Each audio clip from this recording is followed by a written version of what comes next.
Hello student, welcome back to our channel learn with Jyoti. आज हम पढ़ने जा रहे हैं, क्वेश्चन आंसर सॉल्व करने जा रहे हैं क्लास 6 की हिंदी वसंत भाग 1 चैप्टर 14 है लोकगीत। तो चलिए बच्चों स्टार्ट करते हैं। पहला क्वेश्चन, निबंध में लोकगीतों के किन पक्षों की चर्चा की गई है, बिंदुओं के रूप में उन्हें लिखो। उत्तर, इस निबंध में लोकगीतों के निम्नलिखित पक्षों की चर्चा हुई है। लोकगीत प्रिय होते हैं।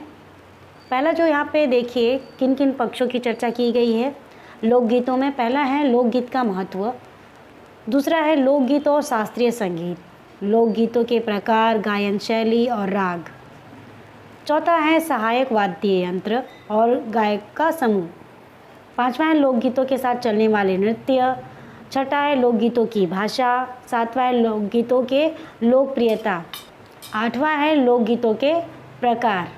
प्रश्न 2 है, हमारे यहाँ स्त्रियों के खास गीत कौन कौन से हैं, यानी ऐसे गीत जो स्त्रियां गाती हैं। उत्तर, हमारे यहाँ लोकगीत ऐसे हैं जिन्हें स्त्रियों के खास गीत कहा जा सकता है, जैसे कि ये गीत त्योहारों पर, नदियों में नहाते समय और नहाने जाते रास्ते के गीत भी हैं। विवाह के अवसर पर बच्चों आपने सुना ही होगा, गाने गाती हैं स्त्रियाँ। मटकोट, देवनार और संबंधियों के लिए प्रेम युक्त गाली, जन्म आदि के समय सोहर वगैरह गाया जाता है। ठीक है, इसके अतिरिक्त कजरी, गुजरात का गरबा और वज्र की रसिया भी स्त्रियों द्वारा गाया जाने वाला गीत है। प्रश्न 3 है, निबंध के आधार पर और अपने अनुभव के आधार पर तुम लोकगीतों की कौन सी विशेषताएं बता सकते हो। तो यहाँ उत्तर देख लेते हैं। लोकगीत हमारी संस्कृति की पहचान है। इन गीतों में हमारी अपनी सभ्यता, संस्कृति एवं संस्कार झलकते हैं।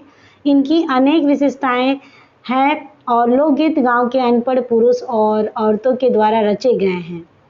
इनके लिए साधना की जरूरत नहीं होती। लोकगीतों में लचीलापन और ताजगी होती है। ये आम जनता के गीत होते हैं, आम जनता के गीत हैं। ये त्योहारों और विशेष अवसरों पर ही गाए जाते हैं। मार्ग या देसी के सामने या इनको हे समझा जाता है। अभी तक इनकी उपेक्षा की जाती है, लेकिन साहित्य और कला के क्षेत्र में परिवर्तन होने पर प्रांतों की सरकारों ने लोकगीत साहित्य के पुनरुद्धार में हाथ बटाया। वास्तविक लोकगीत गांव व देहात में है। लोकगीत वाद्य यंत्रों की मदद के बिना ही गाए जा सकते हैं और वैसे साधारण ढोलक, झांझ, करताल, बांसुरी और बजाकर के भी गीत जो है लोकगीत गाए जाते हैं। इनके रचनाकार आम आदमी और स्त्रियां ही होते हैं। 4th क्वेश्चन देखिए, सारे देश के अपने अपने विद्यापति हैं। इस वाक्य का क्या अर्थ है, पाठ पढ़कर मालूम करो और लिखो। तो इसका उत्तर है कि इस वाक्य का अर्थ है कि विद्यापति जैसे लोकगीतों की रचना करने वाले अन्य क्षेत्रों में भी होते हैं। यानी जिस तरह मिथिला क्षेत्र में मैथिल, कोकिल, विद्यापति के गीत लोकप्रिय है, उसी प्रकार हर क्षेत्र में हर जगह पर कोई न कोई प्रसिद्ध लोकगीत रचनाकार पैदा हुआ है, जिसके गीतों की उस क्षेत्र में विशेष धूम रहती है। बुंदेलखंड के लोकगीत रचनाकार जगनीक का आल्हा इसका उदाहरण है। तो बच्चों यहाँ पे क्वेश्चन आंसर फिनिश होता है। आई होप आपको क्वेश्चन आंसर समझ में आया होगा। अब अगले वीडियो में मिलते हैं। Till that bye bye.